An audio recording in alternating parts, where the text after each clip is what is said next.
Now I want to talk about a bunch of dumb motherfuckers.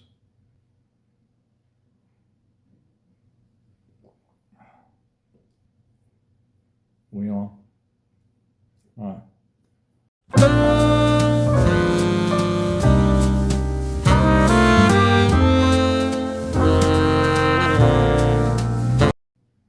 Now I want to talk about a bunch of dumb MAGA motherfuckers. Now that may be, I can't remember what my English teacher called it, repetitive, but redundant. That's what it was. Redundant's the word I'm looking for. Dumb MAGA motherfuckers. That is a redundant statement. But here's what I've seen. Here's something I saw this week that I just thought was the dumbest damn thing I ever saw in my life. I saw a video of a middle-aged woman. I believe she was on the beach on the Gulf Coast near Pensacola. And she was talking about all the tankers she could see off in the distance. And how that meant they were coming to get all of our oil, and we're going to be making so much money off of our oil. She could just feel it, the money. And I also saw a thumbnail on Facebook, I think it was, that purported to be a satellite image showing where the ships in the world were. And this was focused on North American coast and the Gulf Coast in particular, showing there's a traffic jam of ships up around Texas and Louisiana. And now this is the worst one. A person that I have on my Facebook is a truck driver. That means he burns diesel for a living. And the less diesel costs, the more money he makes. The more it costs, the less money he makes. He texted me, knowing how I feel about things. He's a big MAGA. He told me that he was sitting on the coast of the Gulf of America, and watching a whole bunch of tankers fill up on Texas oil. And he could just feel the celebratory mood that he was in. Well, I'll tell you what those tankers are taking. They're taking jet fuel, they're taking gasoline, and they're taking diesel. And they're taking that stuff. Some of those tankers hold up to 2 million barrels apiece. They're taking that stuff to Europe and wherever else in the world it's needed. Which means the amount that we have here is less, not more, which means we're going to be paying even more for that stuff. The diesel that our farmers need, that our truckers need, that everybody needs, and gasoline that everybody needs, and the jet fuel, the last I heard or read was that certain parts of Europe are at about 65% of where they need to be as far as their levels of jet fuel. Can you imagine the world without jet fuel? Just think about that. So that's what's going on. These people are celebrating it. Why? Once again, it's enough to make you drink. But hopefully, the Lord of our choices is looking over us and taking a liking to us. All right. Now, most everybody here knows about Tucker Carlson. Things have been happening so fast lately, I've had to write some notes down, which are hardly readable even by me, but I'm going to try to use them. But I was watching something from Rachel Maddow, and the top of her show was a discussion about how Tucker Carlson, who's one of the head MAGA boosters from the very beginning. Not only that, he's also got one of the biggest podcasts in the world. He has millions of listeners. And he has turned on Trump because of this war. And he even, and I think more importantly, and I think this really runs, if you listen to some of these people who have been hardcore MAGA supporters, as they drift off from Trump, there is a through line. And that through line is his capacity, his mental capacity, is being questioned by some of his longtime supporters. Tucker Carlson now being one of them with this huge platform. He has come out and said that he thinks Donald Trump has lost the capacity to manage the war. Sorry, I'm too much MAGA here. Donald Trump has lost the capacity to manage the war, according to Tucker Carlson. Seems to be operating in a fog. Now, these people have never been, most of them have never been Trumpers. Now, some of you may be aware of, I believe it's Representative Thomas Massey from North Carolina, or no, from Kentucky. He introduced a House resolution this past week. I'll take that back. On April the 9th, Thomas Massey introduced a House resolution to restrict or require congressional approval before any further actions being taken in the war in Iran. Now, that resolution lost, but by a very narrow vote in the House. Remember, the Republicans have a majority of the House. And every Democrat voted for this, and 14 Republicans, 14, crossed the line, and they voted for it too. Now, that's a lot. We're talking about war here. And for that many members of a president's own party to cross the line to say, look, bud, you're going to have to come to us if you want to go any further on this, that is amazing. So even though Thomas Massey's effort to put some kind of crimp on the spending for this war failed, it failed very narrowly, and it's something that got people's attention. Now, Marjorie Taylor Greene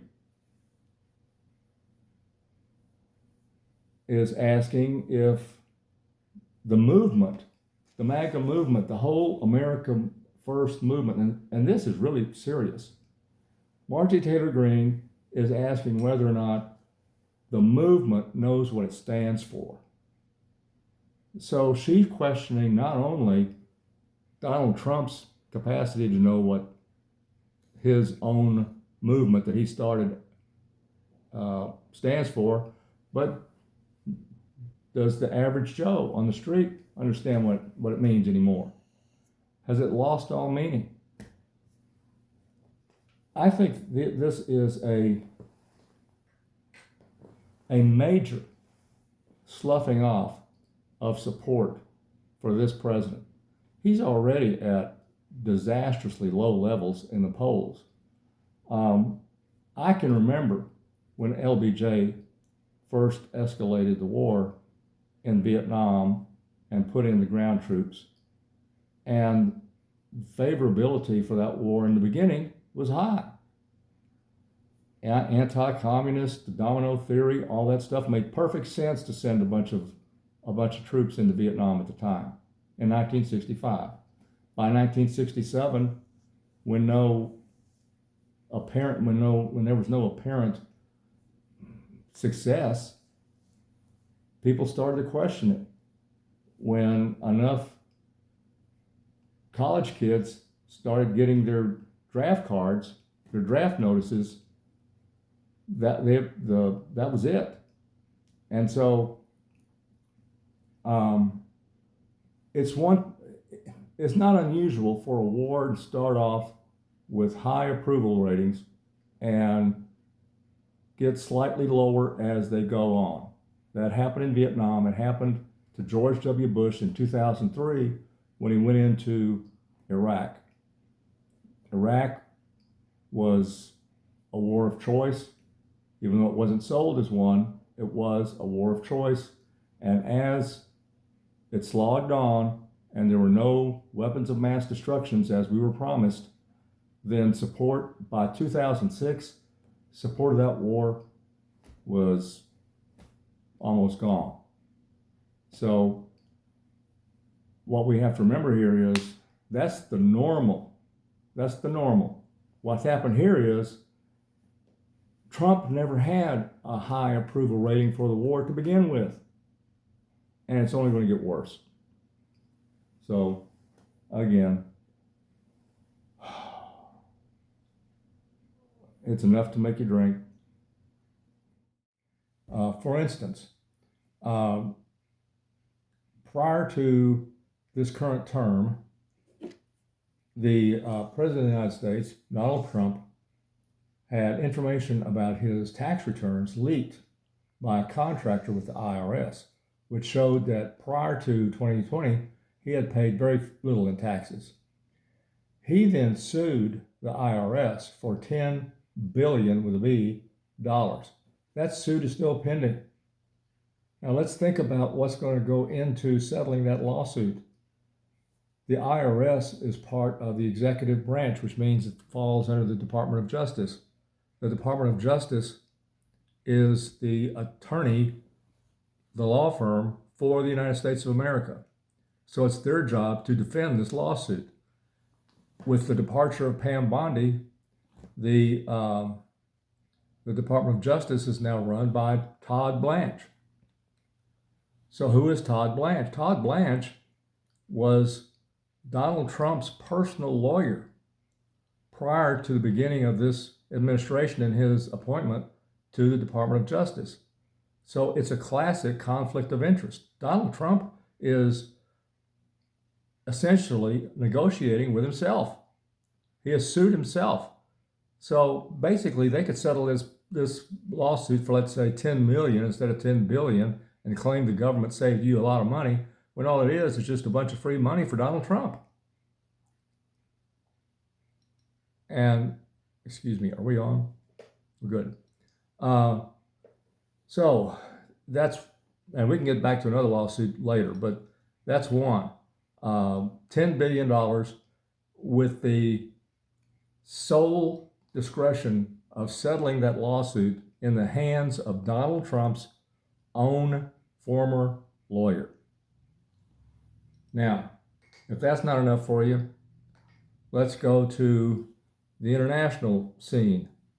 We have the United Arab Emirates have used their sovereign wealth fund to purchase 49% of Liberty Financial. I think that's the name of it. Liberty Financial, which is a crypto scheme or a crypto fund that is owned entirely by the Trump family. It is 49% of that is now owned by the UAE. That is how much money, I don't even know how much money that is, but it's a lot of money coming into the Trump's hands from the UAE. We know that Jared Kushner has been paid $2 billion, billion with a B, by the Saudis out of their sovereign wealth fund into his investment firm. I mean, these people are making money hand over fist, not for anything. They're just, everything the Trumps do is a scam anyway. It's just, again, smash and grab. Corruption, open and obvious, most open and obviously corrupt administration in history. Now, let's talk a little bit about booze. We have a summary, or what? I mean, I know it's going to be a summary, but how am I supposed to phrase it? Am I on? Mm-hmm. All right. Okay, folks, we talked about a lot today, but to kind of summarize, number one, we're getting conflicting information, which is not unusual in a time of war, but we like to be able to believe our own side. That's not happening this time. We can't believe our own people. Number two, the strait is closed and most likely will remain closed. Number three, all those oil tankers you see on the coast, if you happen to live in the southern United States, around the coastal bend, that's not good for us. It just means higher prices. It's good for people in other parts of the world that they can tap into our supply. It's good that we're we are producing more oil and gas than has ever been produced by any country, anytime, anywhere. But it ain't going to us, folks. It's going to other places because it's got to. And that's the way the market works. They're paying the higher prices. So that's where it goes. And the other thing is support for Trump is sloughing off at the base level. At the base level, it can't get worse for him. It can't get worse for him. It's just a matter of time. Now, I believe there are probably people in Congress on the Republican side who have whispered the word impeachment, but we'll see. Frankly, I believe, to sum all this up, final word, when this is all over with, Donald Trump and Pete Hegseth, at least, maybe more, but those two at the very minimum belong in The Hague. And for those of you who don't know, The Hague is where international war crimes are tried. And with that, may the Lord of your choice take a liking to you, and cheers. Something happened this week that reminded me of a character from back in the early days in the 90s and early 2000s when we were at war twice with Iraq. And there was a character who was the sort of the press secretary to Saddam Hussein, who would come out before a bank of microphones and say come out with the most insanely incorrect propaganda, that he was known by us in this country as Baghdad Bob. I have no idea what his real name was, but we all just called him Baghdad Bob because he was just given this pro-Iraqi lunacy that had no bearing with what was actually happening on the ground, where we were just rolling them up. At any rate, I thought about him this week. I believe it was Saturday morning, Friday or Saturday morning, I can't remember exactly which, but I was watching one of my favorite podcasts, The Bulwark, I believe it was, and there was a statement by Donald Trump. The Strait of Iran is open.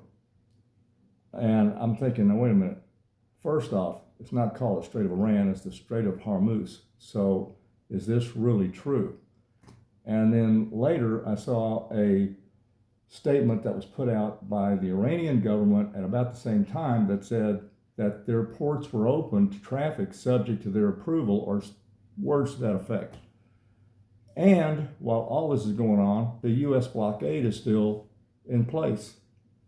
So clearly, I'm getting information from our government, and I'm getting information from the Iranian government, and the initial statement that the strait is open was never true. And since then, we know at least 2 freighters have been fired upon. Neither were hit. There was no major damage. No one was hurt. They weren't sunk, but it was enough for them to turn around and not run the strait. A cruise ship. Can you imagine that? A cruise ship, $1 billion vessels, was given a shot across the bow, so to speak, and so she stopped, and the same company had a second cruise ship in the vicinity, which never got out of the strait. They both just went straight to the nearest port. So, you know, and the other thing that we were hearing from the White House was that we had captured all of the Iranian enriched uranium dust. I think that they use the term dust. And I'm thinking, now wait a minute.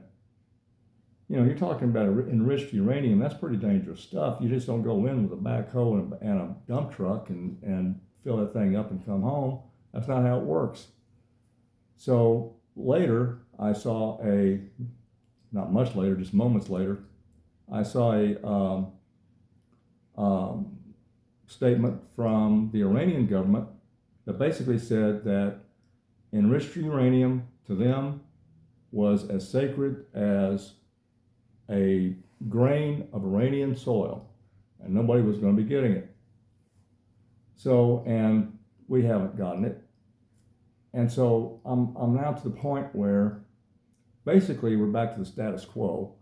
And, it's kind of like we're in a negotiating, or Trump is in a negotiating position where in a war that he has started, his position to the Iranians is, can we please make it stop?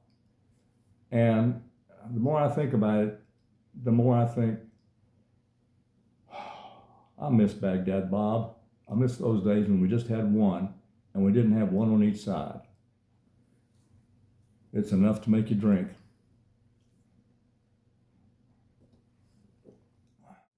All right. We have a director of the FBI. You may have heard of him. His name is Kashmir Patel.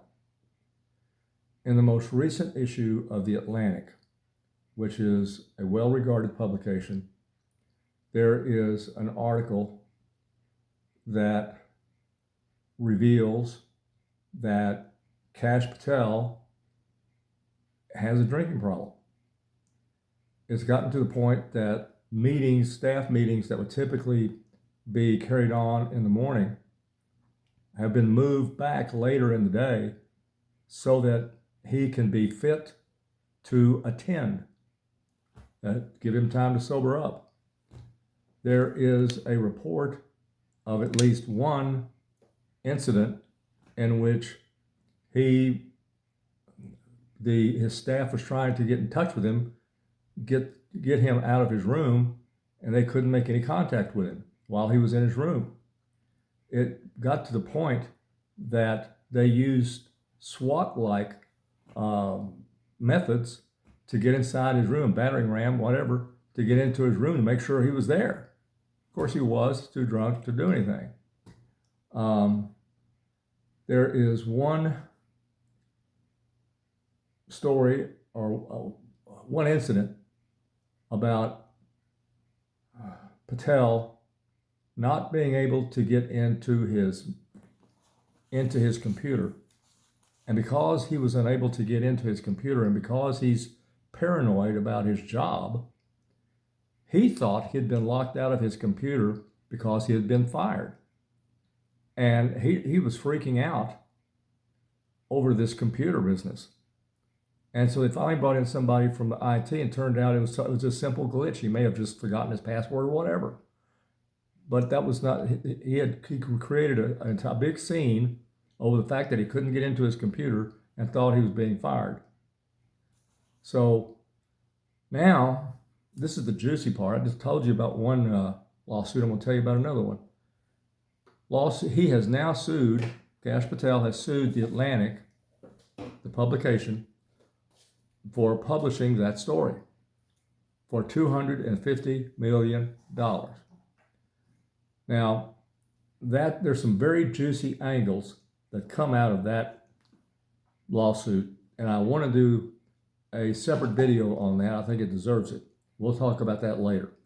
But you've got the director of the FBI, reportedly too drunk to do his job, and now suing the source of that information for $250 million. So, you can do that what you with. I'm sorry. Turn it off. No, run it back. Do with that. Just start with do with that what you want. Do with that what you will, but that's the information. You can do with it what you want. Let's stop. Okay, now some of you folks may be aware that Virginia had an election last week that's drawn quite a bit of attention. And the fact of the matter is, there's been a lot of gerrymandering in state legislatures in the past year, at the request, a lot of it, by President Trump. President Trump is scared to death of what's going to happen in the midterm elections. He's afraid that if the Democrats take over the House, he'll be impeached again, which is always possible. And it appears that there's a very good chance that the Democrats will take over the House. The only question is by how much. So he asked, the gerrymandering started when he asked Governor Abbott of Texas if he could redraw the lines to perhaps produce 5 more Republican congressional seats. Well, Greg Abbott, being the brown noser that he is to Trump, almost jumped out of his chair and ran 50 yards down to the legislature to have it done as quickly as possible. So they drew up a map, and even after Democrats left the state to break a quorum, they finally eventually did come back, and they finally voted on it, and it is now law in Texas. That gerrymander is now in place. A gerrymander at the request of the president with no input from the public. So California said, you know what, we can do something like that. In California, they drew a new map, but under California law, it had to be voted upon by everybody in California, by the electorate.